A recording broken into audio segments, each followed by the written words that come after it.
राम गीता भगवान श्री राम और लक्ष्मण संवाद भाग 2। इन तत् और त्वम पदों से एक रूप होने के कारण जहती लक्षणा नहीं हो सकती और परस्पर विरोध होने के कारण अजहल लक्षणा भी नहीं हो सकती। भगवान कहते हैं इसीलिए सोहम यह वही है। इन दोनों पदों से अर्थ की भांति इन तत् और त्वम पदों में भी भाग त्याग लक्षणा ही निर्दोषता से हो सकती हैं।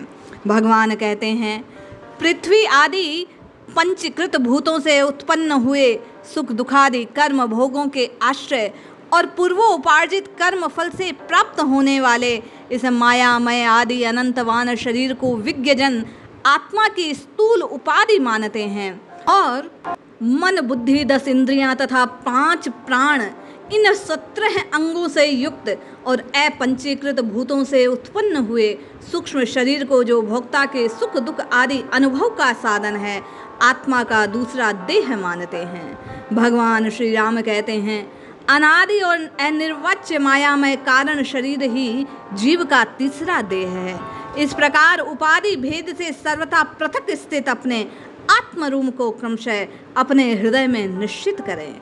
स्फटिक मणि के समान ये आत्मा भी भिन्न भिन्न कोशों में उनके संग से उन्हीं के आकार का भासने लगता है, किंतु उसका भली प्रकार विचार करने से यह अद्वितीय होने के कारण असंग रूप और अजन्मा निश्चित होता है।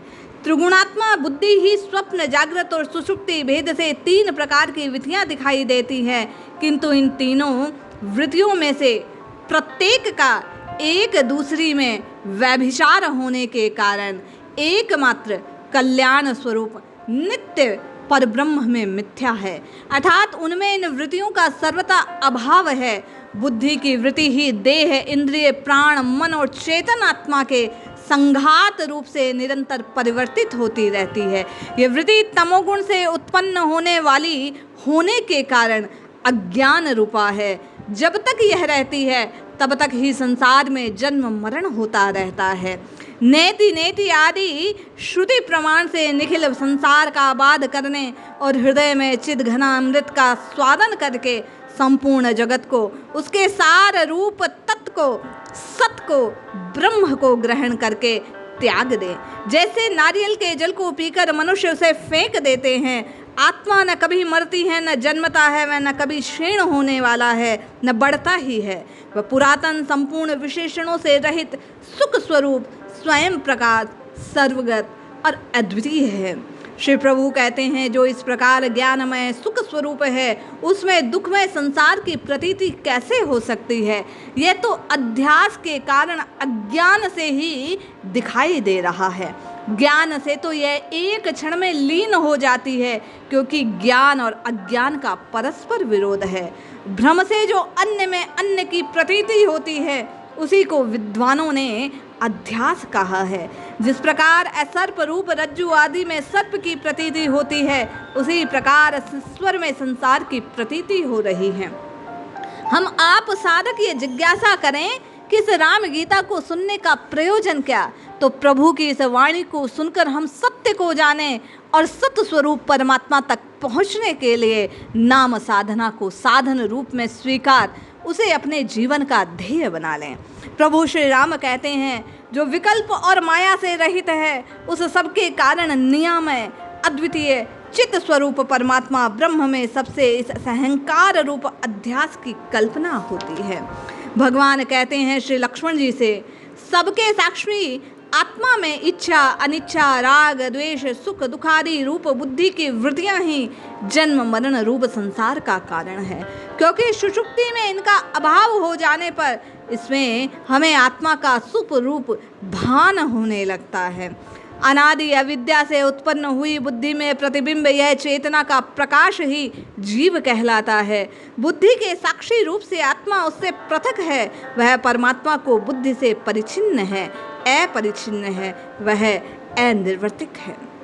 भगवान कहते हैं अग्नि से तपे हुए लोहे के समान चिदाभास साक्षी आत्मा तथा बुद्धि के एकत्र रहने से परस्पर अनन्य अध्यास होने के कारण क्रम से उनकी चेतना और जड़ता प्रतीत होती है। जिस प्रकार अग्नि से तपे हुए लोह पिंड में अग्नि और लोहे का तादात्म्य हो जाने से लोहे का आकार अग्नि रूप में और अग्नि की उष्णता लोहे में दिखाई देने लगती है। उसी प्रकार बुद्धि और आत्मा का तादात्म्य हो जाने से आत्मा की चेतना बुद्धि आदि में और बुद्धि आदि की जड़ता आत्मा में प्रतीत होने लगती है। इसीलिए अध्यासवश बुद्धि से लेकर शरीर पर्यंत अनात्म वस्तुओं को आत्मा मानने लगते हैं। हम और आप भगवान साधन बतलाते हैं, कहते हैं गुरु के समीप रहने से, वेद वाक्यों से आत्मज्ञान का अनुभव होने पर, अपने हृदयस्थ उपाधि रहित आत्मा का साक्षात्कार करके आत्म रूप से प्रतीत होने वाले देहादि संपूर्ण जड़ पदार्थों का त्याग कर देना चाहिए। और त्याग का ये सामर्थ्य कलिकाल में भगवान की वाणी के अनुरूप नाम साधना से ही संभव है। हम आप भगवान की वाणी से चेतें। प्रभु कहते हैं, मैं प्रकाश स्वरूप, अजन्मा, अद्वितीय, निरंतर, भासमान, अत्यंत निर्मल, विशुद्ध विज्ञान घन, निरामय, क्रिया रहित और एकमात्र आनंद स्वरूप हूँ। मैं ही सदा मुक्त, अचिंत्य शक्ति, अतीन्द्रिय ज्ञान स्वरूप, अविकृत रूप, अनंत पार हूँ। वेदवादी पंडित जन अहिर्निश मेरा ही चिंतन करते हैं। इस प्रकार आत्मा का अखंड वृत्ति से चिंतन करने वाले पुरुष को अंतःकरण में उत्पन्न हुई विशुद्ध भावना तुरंत ही कारकादि के सहित अविद्या का नाश कर देती है। जिस प्रकार नियमानुसार सेवन की हुई औषधि रोग को नष्ट कर डालती है, उसी प्रकार प्रभु की वाणी के अनुरूप इस कलिकाल में नाम जपकर हम भी भवरोग को नष्ट कर सकते हैं। आत्मचिंतन करने वाले पुरुष को चाहिए एकांत देश में इंद्रियों को उनके विषयों से हटाकर अंतःकरण को अपने अधीन करके बैठें। आत्मा में स्थित होकर किसी साधन का आश्रय न लेकर शुद्ध चित्त हुआ केवल ज्ञान दृष्टि द्वारा एक आत्मा की भावना करे। यह विश्व परमात्मा स्वरूप ऐसा समझकर इसे सबके कारण रूप आत्मा में लीन करें। इस प्रकार जो पूर्ण चिदानंद स्वरूप में स्थित हो जाता है, उसे बाह्य अथवा आंतरिक किसी भी वस्तु का ज्ञान नहीं रहता। समाधि प्राप्त होने से पूर्व ऐसा चिंतन करें, संपूर्ण चराचर जगत केवल ओंकार मात्र है। ये संसार वाच्य है और ओंकार इसका वाचक है। अज्ञान के कारण ही इसकी प्रतीति होती है।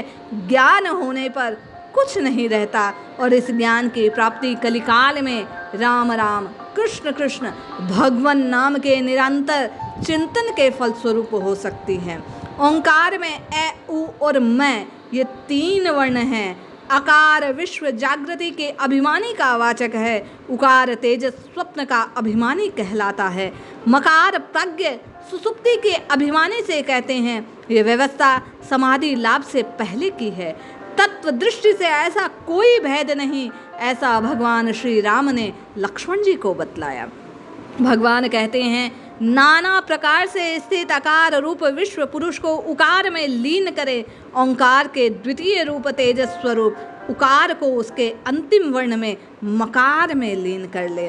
राम नाम महामंत्र को राम इस प्रकार विचार पूर्वक जपने से इसी स्थिति को प्राप्त किया जा सकता है। भगवान कहते हैं, फिर कारणात्मक प्राज्ञ रूप मकार को भी चिद घन रूप परमात्मा में लीन कर दे।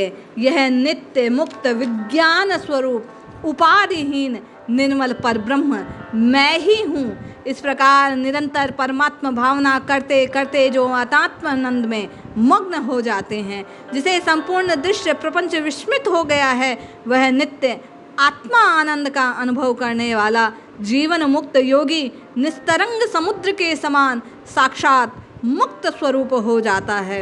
इस प्रकार जो निरंतर समाधि योग का अभ्यास करता है, जिसके संपूर्ण इंद्रिय गोचर विषय निवृत्त हो गए हैं, जिसने काम क्रोधादि संपूर्ण शत्रुओं को परास्त कर दिया है, वह 6 इंद्रियों मन और 5 ज्ञानेंद्रियों को जीतने वाला महापुरुष मेरा निरंतर साक्षात्कार करता है। ऐसा भगवान श्री राम का कथन है।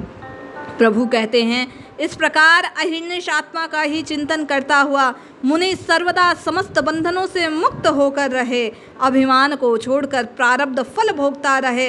इससे वह अंत में साक्षात मुझी में लीन हो जाता है। कहने का तात्पर्य, आप और मैं प्राप्त हुई परिस्थिति को भगवान प्रदत्त जानकर प्रारब्ध को भोगते हुए नित्य निरंतर चिंतन करते हुए राम नाम महामंत्र का जाप करते रहें। साधकों को चाहिए कि प्रभु के कहे अनुसार संसार को आदि अनंत मध्य में सब प्रकार भय और शोक का कारण जानकर समस्त वेद विहित कर्मों को त्याग संपूर्ण प्राणियों के अंतरात्मा रूप अपने आत्मा का अर्थात भगवान राम का आत्मा राम का भजन करना चाहिए। जिस प्रकार समुद्र में जल, दूध में दूध, महाकाश में घटादि का आकाश और वायु में वायु मिलकर एक हो जाते हैं, उसी प्रकार संपूर्ण प्रपंच को अपने आत्मा के साथ अभिन्न रूप से चिंतन कर जीव मुझ परमात्मा के साथ अभिन्न भाव से स्थित हो जाता है। जो यह जगत है वह श्रुति युक्ति प्रमाण से बाधित होने के कारण चंद्र भेद और दिशाओं में होने वाले दिग्भ्रम के कारण मिथ्या है, ऐसा भावना करता हुआ लोक व्यवहार में स्थित मुनि मुझे ही देखे, ऐसा भगवान का वचन है। जब तक सारा संसार मेरा ही रूप दिखाई न दे तब तक निरंतर मेरी आराधना करे, और कलिकाल में आराधना का प्रमुख भाव साधन भगवान नाम का स्मरण निरंतर चिंतन है। प्रभु कहते हैं, जो श्रद्धालु और उत्कट भक्त होता है उसे अपने हृदय में सर्वदा मेरा ही साक्षात्कार होता है। हे प्रिय, संपूर्ण श्रुतियों के सार रूप इस गुप्त रहस्य को मैंने निश्चय करके तुमसे कहा। जो बुद्धिमान इसका मनन करेगा वह तत्काल समस्त पापों से मुक्त हो जाएगा। लक्ष्मण जी से कहते हैं, भाई, ये जो कुछ जगत दिखाई देता है वह सब माया है। इसे अपने चित्त से निकालकर मेरी भावना से शुद्ध चित्त सुखी होकर आनंदपूर्ण और क्लेश शून्य हो जाओ। जो पुरुष अपने चित्त से मुद गुणातीत निर्गुण का अथवा कभी कभी मेरे सगुण स्वरूप का सेवन करता है वह मेरा ही रूप है। वह अपने चरण रस से स्पर्श से सूर्य के समान संपूर्ण त्रिलोकी को पवित्र कर देता है। यह अद्वितीय ज्ञान समस्त श्रुतियों का एकमात्र सार, इसे वेदांत पद्य भगवत पाद मैंने अर्थात भगवान श्री राम कहते हैं स्वयं उच्चारित किया। जो गुरु भक्ति संपन्न पुरुष इसका श्रद्धा पूर्वक पाठ करेगा उसका यदि मेरे वचनों के प्रीति होगी तो वह मेरा रूप हो जाएगा। इस प्रकार आध्यात्म रामायण में उमा महेश्वर संवाद, उत्तरखंड में श्री राम गीता अर्थात भगवान श्री राम और लक्ष्मण जी का ये संवाद प्राप्त होता है। हम साधकों के लिए मार्गदर्शन स्वरूप प्रभु की ये वाणी नित्य निरंतर कलिकाल के धर्म, क्योंकि राम गीता के प्रारंभ में प्रभु ने कहा कि अपने अपने वर्ण और जाति और काल के अनुसार जो युग धर्म है उसका पालन करते हुए मेरे ही स्वरूप का चिंतन करें। तो युग धर्म अर्थात कलि धर्म केवल और केवल भगवान नाम का उच्चारण, चिंतन, मनन और स्मरण है। हम आप प्रभु की वाणी को स्वीकार कर नित्य निरंतर इस राम नाम में, प्रभु के नाम में लीन हो जाएं, निश्चित कल्याण हो। जय श्री हरि।